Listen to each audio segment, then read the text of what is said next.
ഈശോ മിശിഹായ്ക്ക് സ്തുതിയായിരിക്കട്ടെ. മത്തായി എഴുതിയ സുവിശേഷം 18-ാം അധ്യായം 10 മുതൽ വാക്യം. ഈ ചെറിയവരിൽ ആരെയും നിന്ദിക്കാതിരിക്കാൻ സൂക്ഷിച്ചു കൊള്ളുക. സ്വർഗത്തിൽ അവരുടെ ദൂതന്മാർ എൻ്റെ സ്വർഗസ്ഥനായ പിതാവിൻ്റെ മുഖം ദർശിച്ചു കൊണ്ടിരിക്കുകയാണ് എന്ന് ഞാൻ നിങ്ങളോട് പറയുന്നു. നിങ്ങൾക്ക് എന്തു തോന്നുന്നു?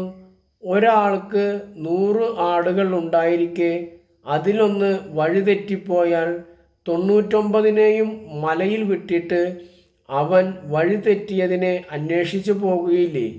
കണ്ടെത്തിയാൽ അതിനെക്കുറിച്ച് വഴിതെറ്റിപ്പോകാത്ത 99നെക്കുറിച്ച് എന്നതിനേക്കാൾ അവൻ സന്തോഷിക്കുമെന്ന് സത്യമായി ഞാൻ നിങ്ങളോട് പറയുന്നു. ഇതുപോലെ ഈ ചെറിയവരിൽ ഒരുവൻ പോലും നശിച്ചു പോകാതിരിക്കാൻ എൻ്റെ സ്വർഗസ്ഥനായ പിതാവ് ഇഷ്ടപ്പെടുന്നില്ല. ആമേൻ. വഴിതെറ്റിപ്പോകാതിരിക്കാൻ ഈശോ, നമ്മൾ പാപത്തിൽ വീണ് പോകാതിരിക്കാൻ ഈശോ ശ്രദ്ധിക്കുന്നുണ്ട്.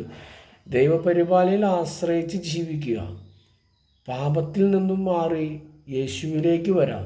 പിശാചിൻ്റെ അടിമത്തത്തിൽ നിന്നും മാറി യേശുവിലേക്ക് വരാം. യേശു നമ്മളെ രക്ഷിക്കും. യേശുവിനെ നമ്മളെ രക്ഷിക്കാൻ പറ്റൂ. ദൈവത്തിനെ നമ്മളെ രക്ഷിക്കാൻ പറ്റൂ. വിശ്വാസത്തോടു കൂടി ഇരിക്കുക. ആമേൻ.